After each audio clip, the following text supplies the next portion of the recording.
Ambassador Julian Thorne watched the Crimson Colosseum's blood-stained floor through the protective shield of the observation deck. His knuckles whitened as he gripped the safety rail. 70 meters below, maintenance drones were cleaning viscera from the arena's iridium tiles. The drones moved with precise efficiency, erasing evidence of the previous match where a Centaurian champion had been dismembered in 38 seconds. "How many more sentients must die for the entertainment of the Karathi Empire?" Thorne muttered to himself. The Nexus Prime facility stretched 2 kilometers across, a monument to the Karathi philosophy that diplomacy was merely war, conducted through different means. The vaulted ceiling displayed the red-tinged skies of the planet, though everyone knew it was merely a high-resolution projection. The actual arena was buried beneath a kilometer of reinforced concrete and energy shields, protecting the rest of the capital city from what transpired within. Behind him, Sofia Ramirez huddled in her seat, clutching her hollow tablet. The 12-year-old girl had become Thorne's unexpected ward after her parents, both xenolinguists assigned to the diplomatic mission, had been killed in a shuttle accident 3 days prior. The Karathi bureaucracy moved with glacial speed. It would take weeks to process her return to Earth. Until then, she was as much a part of the diplomatic entourage as any of the officials. "Are you doing all right, Sophia?" Thorne asked, his voice softening as he turned to her. She nodded without looking up from her tablet, which displayed a rotating hologram of Earth's endangered wildlife. "When can we go home, Ambassador Thorne?" The question punched him in the gut. "Soon," he lied. "Very soon. If they lost today's contest, there might be no home to return to." The 3 disputed star systems, Procyon, Sirius B, and Wolf 359, contained the richest deposits of quantum-stabilized neutronium in the known galaxy. Without those resources, the Terran Federation would be at a critical disadvantage in industrial capacity for the next century. The Karathi Empire knew this, which was why they had maneuvered the negotiations toward trial by combat. High Coordinator Vexthal, resplendent in the ceremonial crimson and black armor of the Karathi ruling caste, approached from across the observation platform. His reptilian features were locked in the rictus smile that humans found so disconcerting. All teeth, no warmth. "Ambassador Thorne, we are most gratified by your Federation's acceptance of our traditional methods of dispute resolution," Vexthal said, his translator rendering the sibilant Karathi language into clipped, formal English. "The spectacle will commence in 17 minutes. Your champions may enter the preparation chamber whenever they wish." Thorne nodded stiffly. "High Coordinator, I must once again formally protest this method of resolving our trade dispute. The Federation believes in negotiation based on mutual benefit, not—" "Protest noted. Ambassador," Vexthal interrupted, his massive tail sweeping in an arc that signified amusement in Karathi body language. "But your Federation agreed to our terms when you established diplomatic relations. Section 17, Paragraph 82 of the Mutual Recognition Treaty clearly states that any dispute reaching impasse Category 3 may be resolved through ceremonial combat if both parties cannot reach consensus after 3 standard cycles of negotiation." Thorne swallowed his anger. The treaty had been signed 30 years ago when humans were desperate for allies against the Proximian Concordat. No one had expected the Karathi to invoke the combat clause over what should have been a straightforward resource-sharing agreement. "Very well," Thorne said. "Our champions will be ready." Vexthal's pupils contracted to vertical slits, a sign of satisfaction. "Excellent. And the Federation's designated observer?" Thorne hesitated. Each side was required to have one non-combatant witness the proceedings from the arena floor, a tradition dating back to early Karathi civilization, when clan leaders would stand beside their champions to ensure fair combat. "I will serve as observer," Thorne said. "And the juvenile?" Vexthal's gaze shifted to Sophia, who shrank back in her seat. "She remains here under protection of diplomatic immunity." Vexthal made a clicking sound. Unacceptable. Ambassador, your diplomatic staff has been reduced to 14 individuals. The treaty stipulates all remaining diplomatic personnel must be present during the resolution ceremony. The juvenile is now listed as diplomatic staff due to her parent's status. She's a child, Thorne protested. She is Federation, Vexthal corrected. The distinction is irrelevant under Section 23 of the treaty. Thorne felt a cold fury building in his chest, but knew he was trapped by protocol. To violate the treaty now would automatically forfeit the dispute, and with it, the 3 star systems. Very well, he conceded. But she remains under my direct protection at all times. Vexthal's neck frill expanded slightly, the equivalent of a shrug. As you wish, Ambassador. The combat arena is quite safe for observers. The energy barriers are rated to withstand direct antimatter detonation.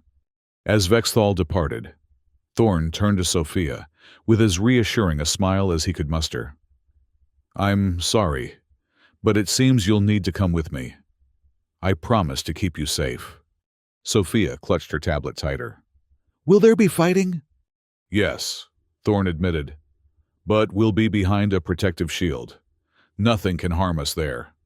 Will our people win? Thorne hesitated. I hope so. 15 minutes later, Thorne led Sophia through the observer's entrance to the arena floor. A spherical energy barrier surrounded a small platform 10 meters from the main combat zone, offering them a terrifyingly close view while theoretically keeping them safe from the carnage to come. Captain Elena Khoury, commander of the Federation security detail, approached them in full combat armor. Behind her, 11 other soldiers checked their weapons, a mix of pulse rifles, gravitic disruptors, and molecular shredders. The best the Federation could offer. Ambassador, Khoury said, her face grim beneath her helmet visor. We've received the briefing on our opponent. And, Thorne prompted, already dreading the answer. It's a Vorak, sir. Thorne felt the blood drain from his face. A Vorak? Are they mad? Those things are banned in civilized space. Khoury's expression remained professional, but fear flickered in her eyes. Apparently, the Karathi don't consider themselves bound by Galactic Concord restrictions on bioweapons. They're claiming it's a naturally evolved species they've merely enhanced. The Vorak was the stuff of nightmares, a bioengineered predator created during the Proxima Wars as the ultimate ground combat unit, combining genetic material from a dozen apex predators across 3 galaxies, enhanced with cybernetic augmentations and adaptive neural networks. The Vorak had been deemed too dangerous even by the morally flexible Proxima Concordat. The last specimens were supposedly destroyed 50 years ago.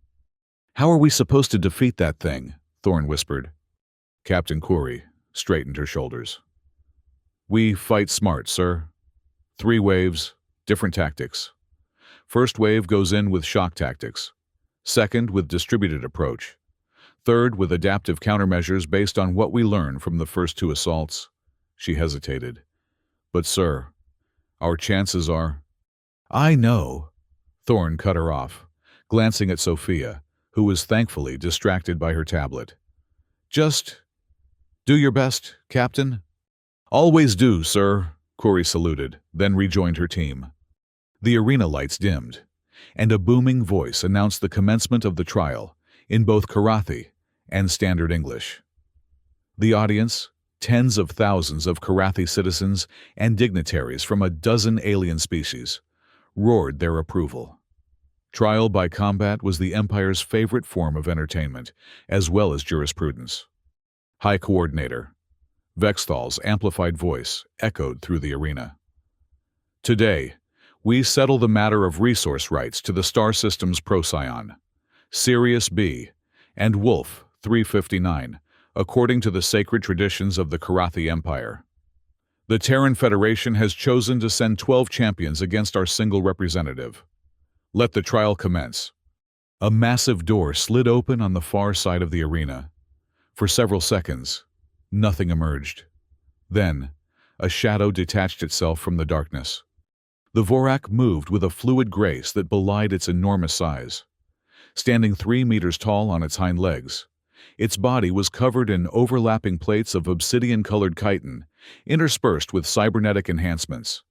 6 limbs, 4 arms, and 2 powerful legs allowed for terrifying mobility, while its elongated head housed sensory organs evolved from a dozen different species.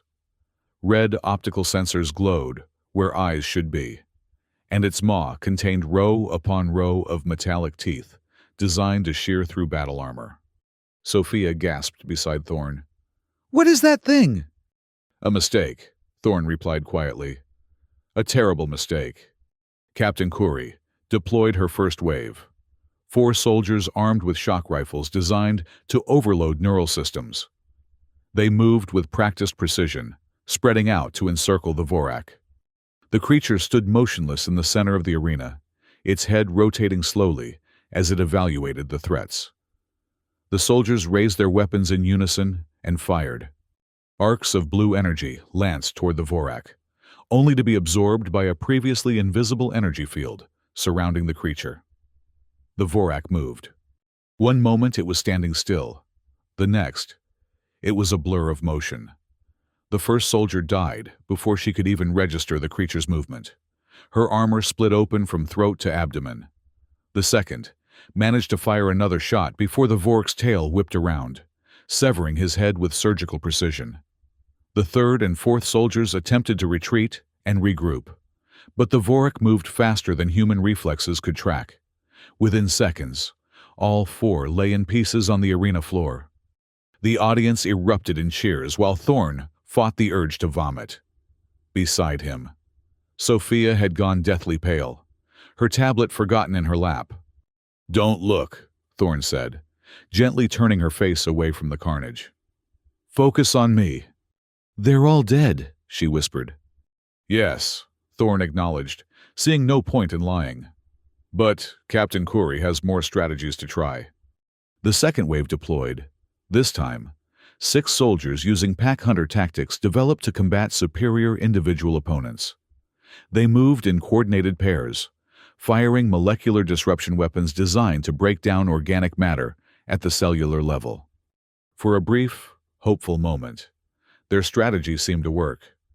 The Vorak was forced to dodge and weave as overlapping fields of fire limited its movement options. A lucky shot even grazed its shoulder, causing a small section of chitin to dissolve into gray sludge. The creature paused, as if surprised. Then, its body began to change. The damaged section bubbled and reformed, but stronger, now with a reflective metallic sheen. When the soldiers fired again, their molecular disruptors had no effect on the transformed armor. The Vorak leaped 20 meters into the air, somersaulting to land behind the soldiers. Its 4 arms became a whirlwind of slashing claws and precision strikes. Within moments, the 6 soldiers were reduced to bloody smears on the arena floor. 10 dead, 2 remaining. Captain Kuri and her lieutenant exchanged grim looks before stepping forward for the final wave. Their armor was different. Experimental adaptive combat suits, with onboard AI systems designed to predict and counter enemy movements. "Sir," Kuri called to Thorn, her voice steady despite the circumstances. "It's been an honor serving the Federation." Thorn could only nod, his throat too tight for words. The final 2 soldiers engaged with everything they had. Their combat suits glowed with energy as the onboard systems analyzed the Vorak's movement patterns and adjusted in real time. For nearly a full minute, an eternity in this one-sided slaughter, they managed to avoid the creature's attacks while landing several blows of their own. The audience fell silent, impressed by the unexpected display of human resilience. Even High Coordinator Vexthal leaned forward in his viewing box, mandibles clicking in surprise. But the Vorak was learning too. With each exchange, its movements became more unpredictable, its attacks more precisely targeted at the weak points in the adaptive armor. The lieutenant fell first, his suit's AI overwhelmed by an attack pattern too complex to counter in time. Captain Kuri fought on alone, her movements a testament to human determination in the face of impossible odds. She even managed to drive a vibroblade into the Vorak's thigh, drawing a viscous green fluid that might have been blood. The creature recoiled, more in surprise than pain. Then it did something unexpected. It spoke, its voice a mechanical approximation of Karathi speech that the translator rendered as worthy, but insufficient. With frightening precision, the Vorak drove a clawed hand through Kuri's chest armor, lifting her impaled body high for the audience to see. The captain's face contorted in agony, but she used her final moments of life to trigger her armor's self-destruct sequence. The explosion rocked the arena, momentarily obscuring both combatants in a ball of plasma fire. When the smoke cleared, Kuri was gone, but the Vorak still stood, its armor blackened but intact, regenerating before the audience's eyes. All 12 champions defeated. The Terran Federation had lost. Thorn closed his eyes in despair. 3 star systems, trillions of lives affected. The future of human expansion in this sector, all gone because of an archaic trial by combat. When he opened his eyes again, he saw the Vorak turning toward the observer's platform, where he stood with Sophia. "It's just looking at us," Thorn reassured the girl, though his heart hammered in his chest. "The barrier will protect us." The Vorak approached with methodical steps, studying them through its crimson optical sensors. It stopped just outside the energy barrier, its head tilting as if curious about these final 2 humans. "The trial is complete," High Coordinator Vexthal announced. "The champions of the Terran Federation have fallen. By sacred tradition and binding treaty, the star systems, Procyon, Sirius B, and Wolf 359 are hereby—" His pronouncement was interrupted by a sound that seemed out of place in the arena of death and triumph. A child's sob. Sophia had finally broken down. The accumulated horror of the past 3 days, losing her parents, witnessing the slaughter, facing the alien monstrosity, overwhelming her composure. Tears streamed down her face as she cried, clutching her tablet like a shield. The Vorak's reaction was immediate and unexpected. It flinched back as if struck, its head jerking in an almost spasmodic motion. Its sensory apparatus extended toward the energy barrier, analyzing the chemical composition of the air. Then, to the astonishment of everyone in the arena, the apex predator took a step back, then another. Its armored plates rippled in waves of agitation, and a low, keening sound emerged from its vocal synthesizer. The girl's tears had triggered something in the creature, something profound and unexpected. High Coordinator Vexthal rose from his seat, mandibles flaring in shock. "What is happening? Vorak unit, complete your victory display." The creature ignored the command, continuing its retreat while making distressed vocalizations that the translators couldn't interpret. Its behavior had shifted from predatory confidence to something resembling anxiety or confusion. Thorn's diplomatic training kicked in, his mind racing to understand the implications. "High Coordinator," he called out, his voice amplified across the arena. "I believe we are witnessing an unexpected interaction between human biochemistry and your champion's sensory systems." Vexthal signaled to a team of Karathi technicians who rushed to consult their monitoring equipment. After a moment of frantic analysis, one of them approached the High Coordinator, gesturing at a data display with evident confusion. "Explain this anomaly, Ambassador Thorn," Vexthal demanded, his usual composure cracking. Thorn placed a protective arm around Sophia, whose tears continued to fall. Human tears contain a complex cocktail of biochemicals. High Coordinator. Among them are pheromones and stress hormones that evolved as distress signals, particularly in our young. He paused, a theory forming. "Your Vorak appears to have been engineered using genetic material from Earth predators among its composite DNA. Many Earth predators have evolved to recognize the distress signals of juvenile mammals, even those of different species, and respond with inhibited aggression. It's an evolutionary adaptation to prevent the killing of non-threat younglings. From across the arena, a new voice joined the conversation. A Karathi scientist stepped forward from the technical area, her scales a paler green than most of her species. "The ambassador's hypothesis has merit," she said. Her translator, rendering her name as Dr. Clickstar. "Our scans confirm the presence of unique chemical compounds in the human juvenile's tears. They appear to be triggering a hardwired response in the Vorax limbic system, a response we did not anticipate, because it was embedded in the original genetic material, rather than our engineered modifications." The Vorak had backed all the way to the far wall of the arena now, its posture defensive rather than aggressive. Its optical sensors remained fixed on Sophia, who had begun to calm under Thorn's reassuring embrace. "Impossible!" Vexthal sputtered. "The Vorak is the perfect combat organism, engineered to be immune to all forms of manipulation." Dr. Clickstar's head dipped in the Karathi gesture of respectful disagreement. "Perfection is an aspiration, not an achievement. High Coordinator, it appears that in our efforts to create the ultimate predator, we incorporated genetic imperatives that cannot be overridden by conscious control. The mammalian limbic system contains ancient pathways designed to respond to offspring distress. Pathways so fundamental, they persist even in our most sophisticated bioengineering." The arena had fallen completely silent as the implications of this revelation rippled through the gathered dignitaries. A human child's tears had stopped the unstoppable Vorak. Thorn seized the diplomatic opportunity. "High Coordinator Vexthal, the outcome of this trial has revealed something more valuable than the disputed star systems, a fundamental truth about the nature of evolved intelligence. Even your perfect warrior carries within it the capacity for restraint and protective instinct." He took a careful breath before continuing.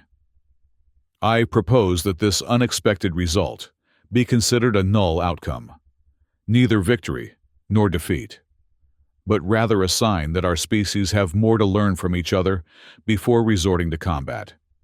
Vexthal's reptilian features were unreadable to human eyes, but his rigid posture suggested internal conflict. The Karathi valued strength above all else, yet they also prized adaptation and the acquisition of new knowledge. After a tense moment, Vexthal made a decision. "The trial is suspended," he announced, using a rarely invoked provision of Karathi law. "The outcome requires further analysis by the Imperial Xenobiological Council." The audience erupted in a mix of confused murmurs and disappointed hisses. Trial suspensions were almost unheard of in Karathi tradition. As the arena began to empty, Thorn kept Sophia close, watching as Dr. Clickstar approached the still agitated Vorak with careful movements. The scientist held a scanner that analyzed the creature's biochemical responses in real time. "Fascinating," she murmured when Thorn and Sophia were allowed to join her behind a portable shield barrier. "The human child's tears contain a compound remarkably similar to the distress pheromones of the Carthaxian sand tiger, one of the species whose DNA was incorporated into the Vorak. When the sand tiger detects these pheromones from its own young, it triggers an involuntary caregiving response that overrides its predatory instincts." "You're saying the Vorak wanted to protect Sophia?" Thorn asked incredulously. "Not consciously," Dr. Clickstar clarified. "But its deepest neural pathways were activated by the chemical signature of her tears. The response bypassed its combat programming entirely, a failsafe we never realized existed." Sophia, who had been quietly listening, took a hesitant step forward. "It was scared of hurting me?" Dr. Clickstar's translator rendered her response with surprising gentleness. "In a manner of speaking, yes. Its body recognized you as something to be protected, not harmed. A remarkable evolutionary safeguard that persisted despite our extensive modifications." Hours later, in a private consultation chamber, Thorn sat across from High Coordinator Vexthal and 3 members of the Karathi Imperial Council. The negotiations that followed the suspended trial had taken an unexpected turn. The Empire proposes a joint research initiative, Vexthal stated, his earlier arrogance tempered by scientific curiosity. The interaction between your juvenile's biochemistry and our Vorak unit suggests potential advancements in interspecies communication that could benefit both our civilizations. Thorn maintained his diplomatic poker face. And the disputed star systems? Vexthal made the Karathi gesture of concession, a slight lowering of his head crest. The Procyon system shall remain under Federation control, while Sirius B will be administered by the Empire. Wolf 359 will be established as a joint research zone with equal access to its resources. It was more than Thorn had hoped for after the disastrous beginning of the trial. The Federation would retain access to 70% of the neutronium deposits, enough to secure human industrial development for the foreseeable future. I believe my government will find these terms acceptable, Thorn said, careful not to appear too pleased with the outcome. And the matter of the Vorak units? They remain prohibited under Galactic Concord regulations. The research program will be discontinued, Vexthal conceded. Dr. Clickstar's findings have demonstrated an unpredictability in the design that makes them unsuitable for Imperial purposes. Thorn nodded, satisfied. There is wisdom in recognizing when technology has outpaced our understanding of its consequences. As the meeting concluded, Thorn found Sophia waiting outside with a Karathi attendant. Her eyes were dry now, her tablet displaying a new hologram, this one showing the Vorak in its containment chamber, its armored body now calm and at rest. Dr. Clickstar, let me see it, she explained, as they walked toward the diplomatic quarters. She says they're going to study it, instead of making it fight. That's good, Thorn said, relieved that the girl seemed to be processing the traumatic events with remarkable resilience. She also said something else, Sophia continued. She said that sometimes the strongest things in the universe aren't weapons or armor, but feelings. That evolution spent billions of years making sure living things care about each other. And that's stronger than anything someone can engineer in a laboratory. Thorn smiled, genuinely this time. Dr. Clickstar sounds very wise for a Karathi scientist. Do you think we'll ever be friends with them? The Karathi, I mean. Thorn considered the question carefully. Friendship might be too much to hope for right now, but understanding, that's a start. And you helped create that understanding today. Sophia was quiet for a moment. I didn't do anything special, I just cried. Sometimes, vulnerability is the most powerful thing we can show, Thorn replied. It reminds others, and ourselves, that beneath our armor and weapons and technology, we're all just living creatures trying to survive in a complex universe. As they reached their quarters, a notification appeared on Thorn's comm unit. The Federation Council had approved the negotiated settlement. The 3 star systems were secure, humanity's future in this sector preserved, all because a bioengineered killing machine couldn't ignore a child's tears. Tomorrow they would begin arrangements for Sophia's return to Earth.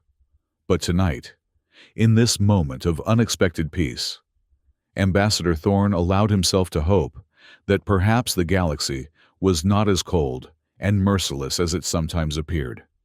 The news of what had transpired in the Crimson Coliseum spread quickly through diplomatic channels and beyond. Within weeks, the Nexus Prime incident, as it came to be known, had prompted a galaxy-wide reassessment of bioengineering ethics and the unintended consequences of tampering with evolutionary imperatives. On distant worlds and in academic institutions across civilized space, xenobiologists and ethical philosophers debated the implications. If an emotion as simple as empathy could override the most sophisticated combat programming in the galaxy, what other fundamental aspects of evolved intelligence remained beyond the reach of technological manipulation? The Vorak that had faced the human champions was transferred to a research facility where Dr. Clickstar and her team studied its unique neural pathways.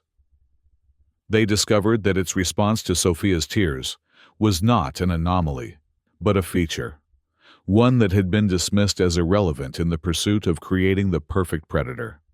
6 months after the incident, the Galactic Concord strengthened its prohibition on bioweapons, adding specific clauses addressing the ethical implications of incorporating evolutionary safeguards into engineered organisms. The legislation became known informally as the Tears Protocol. As for Sofia Ramirez, she returned to Earth and eventually grew up to become a distinguished xenobiologist herself, specializing in interspecies communication through biochemical markers. Her work would later form the foundation for the Federation's first truly successful diplomatic initiatives with the notoriously insular Karathi Empire.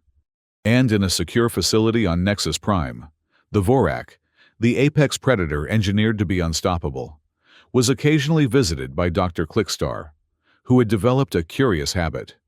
When no one else was watching, she would bring recordings of children's laughter and samples of biochemical comfort markers from a dozen different species.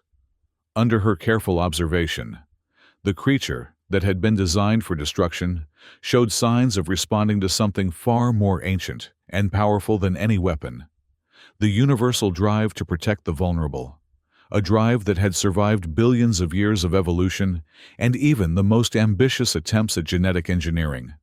In the end, the greatest predator in known space had been defeated not by superior firepower or tactical brilliance, but by the simple, profound power of a child's tears. Proof that even in the coldest reaches of space, compassion could sometimes be the most formidable force of all. Ambassador Thorne, in his final report to the Federation Council before his retirement 5 years later, summed it up with elegant simplicity. On that day in the Crimson Coliseum, we witnessed not just a diplomatic turning point, but a cosmic reminder that in our rush to engineer perfection, we would do well to remember that evolution, in its ancient wisdom, has already solved problems we have yet to fully understand.